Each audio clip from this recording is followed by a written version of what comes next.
నమస్తే, welcome to Leo. మనతో ఉన్నారు సీనియర్ జర్నలిస్ట్ హేమసుందర్ గారు. సార్ నమస్తే. నమస్తే సార్. తెలుగు నటి అయినటువంటి పూర్ణం కౌర్ గారు బాలకృష్ణ గారి గురించి వ్యాఖ్యలు చేశారు. ఏంటి ఆ వ్యాఖ్యలు అంటే ఏం చెప్తారు? అంటే మీరు తెలుగు నటి అన్నారు, కానీ పంజాబ్ నుంచి వచ్చిన తెలుగు నటి అంటే బాగుంటుందేమో. తెలుగులోనే సెటిల్ అయింది అనుకోవచ్చు. అంటే తెలుగులో తప్ప ఇంకెక్కడ సినిమాలు కూడా తీసింది లేదు కాబట్టి మన తెలుగు నటి అంటే బెటర్ ఏమో. కానీ ఇప్పుడు ఆవిడకి ఏంటంటే అకస్మాత్తుగా ట్విట్టర్లో ఒకటి రీపోస్ట్ చేయటం, బాలయ్యని ప్రశ్నించలతో ముంచెత్తడం, మరి ఏమిటో అర్థం కాలేదు. కానీ ఆవిడకి మరి బాలయ్యలు అందరూ జై బాలయ్య అంటున్నారు కాబట్టి మనం కూడా జై బాలయ్య అందాం అనుకున్నదో మరి తెలియదు. కానీ మొత్తానికైతే అది కొద్దిగా హాట్ టాపిక్గా మారింది.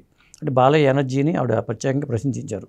సమయం సందర్భం లేకుండా పొగడ్తలు చేస్తున్నారంటే, సడన్గా ఎవరైనా వ్యాఖ్యలు చేశారంటే ఏం వ్యాఖ్యలు చేశారనే దానిపైన ఎక్కువగా చూస్తుంటారు. సో మొత్తానికి ఎందుకు వ్యాఖ్యలు చేశారు, ఏంటి ఆ సందర్భం అంటే ఏం చెప్తారు? ఎందుకు చేశారంటే నా దగ్గర సమాధానం లేదు. ఏం వ్యాఖ్యలు చేశారో చెప్తాను. బాలయ్య చిన్న పిల్లాడిలా ఎనర్జీతో ఉంటారని నేను ఎప్పుడూ చెబుతూ ఉంటాను. దేవుడు కొందరు వ్యక్తుల్ని ఓ లక్ష్యం కోసం సాధనంలా సృష్టిస్తాడు, అది టైంని బట్టి బయటపడుతుంది అంటూ గతంలో బాలకృష్ణ గురించి చేసిన ఓ పోస్ట్ని రీపోస్ట్ చేసిందన్నమాట ఆవిడ. తర్వాత గతంలో వేడుకలో కూడా సమరసింహారెడ్డిలోని నందమూరి నాయక అందమైన కానుక వందరింది చూసుకోరా అనే పాంకికి తాను డ్యాన్స్ చేస్తుంటే బాలకృష్ణ కేరింతలు కొడుతూ చూసే వీడియోని అప్పట్లో ట్వీట్ చేసింది ఆవిడ. అదే సమయంలో ఆమె బాలయ్యపై పొగడ్తల వర్షం కురిపించింది. అప్పుడు బాలయ్య మహావృక్షం లాంటి వారు, అది అన్ని వేళలా మనుషులు జంతువులకు నీడనిస్తూ ఉంటుంది. ఆదిత్య 369 నుంచి భగవంత్ కేసరి వరకు ఆయన చిన్నపిల్లాడి ఎనర్జీతో కనిపిస్తారు. అది ఆయనకు భగవంతుడు తండ్రి ఎన్టీఆర్ ఇచ్చిన ఆశీర్వాదం అని పేర్కొంది. తమ హీరోని ప్రశ్నిస్తూ ఈవిడ చేసిన పోస్ట్ని మరి బాలయ్య అభిమానులు మాత్రం ఒక పాజిటివ్గా రియాక్షన్గానే చూస్తున్నారు. అది ఎందుకు చేసింది అనే దానికి సమాధానం లేదు. కానీ ఈ పోస్ట్ వెనకాల ఆవిడ ఉద్దేశం ఏంటో అనేది మాకు తెలియదు.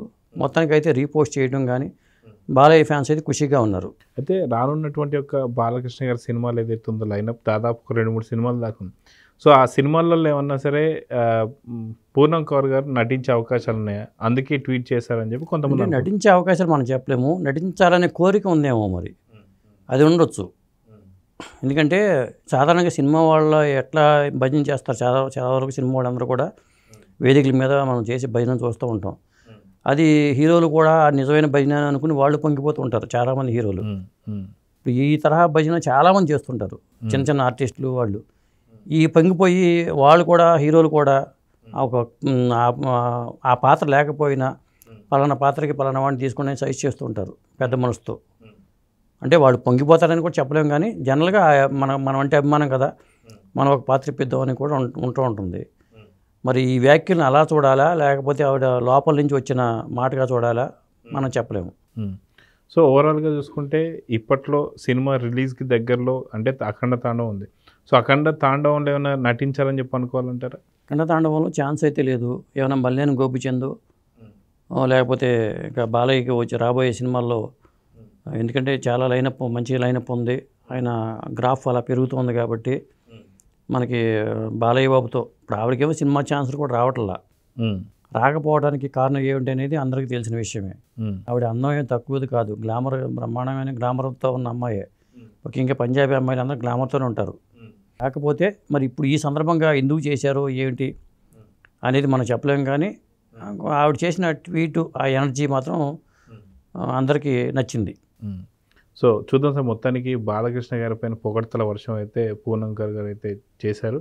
కానీ దీనికి ఎందుకు ఈ పొగడ్తలు అంటే మనకు రానున్న కాలంలో ఏమైనా తెలుస్తుందో చూద్దాం. మరి నమస్తే. నమస్తే.